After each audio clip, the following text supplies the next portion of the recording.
We keep shouting fake prophet, fake prophet. The reason they are fake prophets is because they are fake Christians.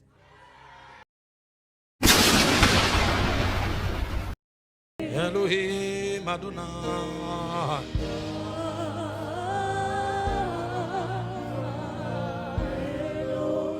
The first indication that a man is intentional in his pursuit of God is a pursuit that is done with intensity. There is no lukewarm person who will ever find any dimension in God. This generation of exhausting all your energy and lying down 5 minutes to sleep, and you are looking for something to make you sleep, and you say, Father, I love you, and you sleep off, you will be among the crowd. You give all your best in your work. You give your best in every other thing. Then when you are tired, you don't have anybody to sing a lullaby, and you use prayer to substitute what will take you to sleep. We are joking. The Bible said in Jeremiah 29 verse 13, it says, if you seek me, you will find me. Only when you seek me with the whole of your heart. So anybody who is not seeking God with the whole of his heart is not purposeful about his pursuit of God. And God knows it because he studies you. He understands you. When you wanted to marry your wife, he knows how many hours you spent on phone calls. When you were looking for a job, he knew how early you woke up. He knew how late you went to bed, preparing for the interview. He knew when you came to the office. But when it has to do with him, every other thing is cast away. We are joking. If you will need to call your wife for 3 months, persuade her, woo her, win her confidence, you know how many hours you invested. You know how much resources you invested. Even though you were not a smiling person, you smiled by force. Because you wanted to woo a woman. And then you are talking about a spirit that hides himself. The Bible spoke in Exodus 20:21. It said Moses stepped into the deep darkness where God was. One of the names of God is Jehovah Zephaniah, the God that hides himself. When God operates like that, it means he wants to see the level of hunger in your spirit.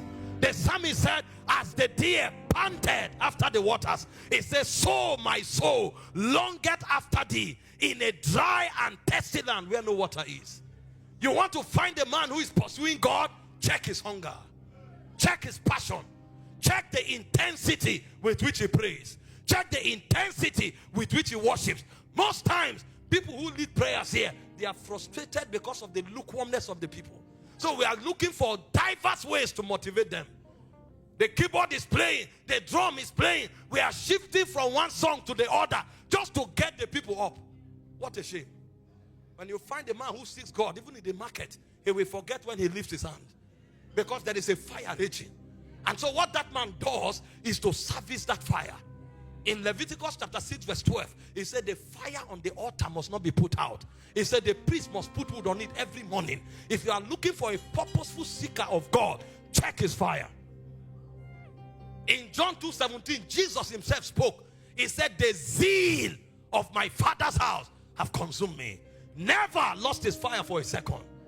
We are in a generation where people can't manage spiritual fire for 1 week. That's why we are seeking one revival meeting to the other. Because we know that the one we are receiving now, we can't sustain it. And the reason is because we are not passionate about God. We are not guarding that fire. We are not preserving it. In 2 Timothy 1:6, it said, this commandment give I thee, O son Timothy, that you fan to flame the gift of God that is in you. This is not something you quote from a scripture. There are indicators that show that you are purposeful in your pursuit of God. God will check the fire in your spirit. For how long can you sustain it? Many trivialize their fire. Even movies can kill the fire of many people. And they say they are seeking God. No. Jesus said, give not holy things to swine. They take it for granted. They will trample it underfoot. That's why they can't have spiritual things. If you are purposeful in your pursuit of God, one of the indicators that show is what you do to keep your fire. And ask those who keep their fire, they pay the price to keep it. If they need to cut off relationships, they cut them off. If they need to avoid certain locations, they avoid there. Because they understand that if we lost this fire, we lost the presence. He said, quicken us, O God, so shall we call upon thy name. They know that it is the fire in their spirit that draws them to his presence. And because of how valuable his presence is, they will do everything to keep that fire. If you are purposeful in your pursuit of God, it will show in your management of your spiritual fire. The second indicator that shows that a man is purposeful in the pursuit of God is his consistency in prayer. When you become too busy for prayer, it means God has become an alternative. It's not the major objective.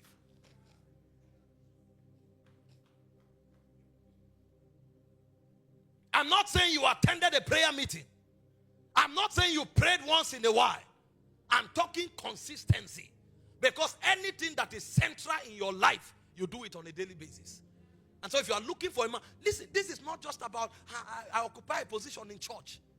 Please, we are not talking professional Christianity. We are talking something that is in the womb of the spirit.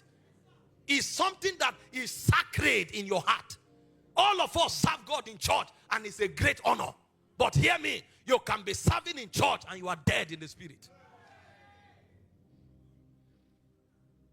If your prayer altar is gone, you are no longer deliberate in your pursuit of God. And so those who are purposeful, they know where they meet God. They know the hour they meet God. In Acts of the Apostles chapter 3 verse 1, the Bible said they were going to the temple to pray at the hour of prayer. So the church, they prayed so much that they had an hour for prayer. And everybody will shut down everything to be there. Because it was their place of encounter. They will not trade it for anything. In 1 Thessalonians 5:7, it says, pray without ceasing. If I'm the one you are seeking, then you keep engaging me. You keep engaging my realm. You keep communicating with me. You can't tell me you are deliberate about seeking me and you talk to me once in a while. Sometimes when you call, I may be too busy. Because I will face those who are serious about me. And so when you find a purposeful believer in his pursuit of God, he shows in his prayer altar. In the days of the patriarchs, men were thrown into the fire for praying. For refusing to bow to any other thing but God. In the days of the patriarchs, when they wanted to set a Christian up, they used prayer to set him up. We know this man must pray. So pass a decree that nobody should pray to any other God. Oh, God said, listen, I would rather stop being a senator. If it's prayer, you can't stop me. And I will not hide in praying.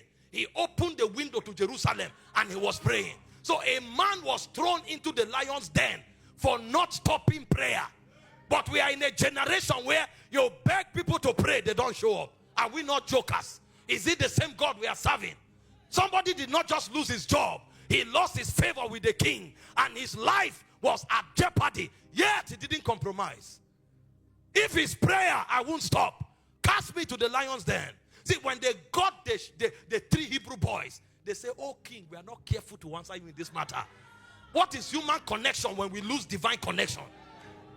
We are not careful. If you like, make the fire hotter. We will not bow. We are in a generation where people bow to their jobs. You are in a nation today where, because they know we are lukewarm, they double the money they pay on Sunday, and many don't go to church. All over the world today, the smallest size of any congregation is the prayer meeting. Because we are gifted and skilled in religion. But when it comes to interacting with the spirit we claim we worship, we don't know him. A generation must become angry. A generation must become angry. I won't be told the story of God until I leave this world. I won't be told. John said that which was from the beginning, which we heard. But we got tired of hearing others tell us about him.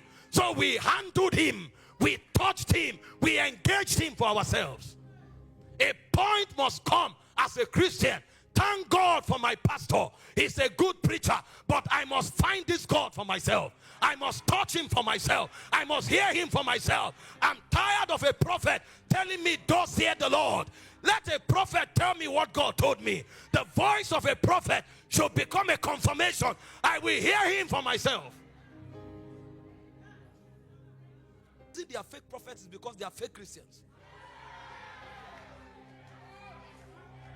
many prophets do you see lying in ministers' conference? They know they can't lie there. All of us engage God. The reason a fake prophet can come lie to people is because he knows they don't care about God. They care about what God gives. If a prophet meets those who care about God, he knows he can't lie. Because when you talk, we will tell you, which source are you communicating from? We know that frequency. We too can tune into that antenna. What frequency are you operating for? Which God is saying what you are saying? And you will discover that when genuine Christians rise, the fake prophets will stop.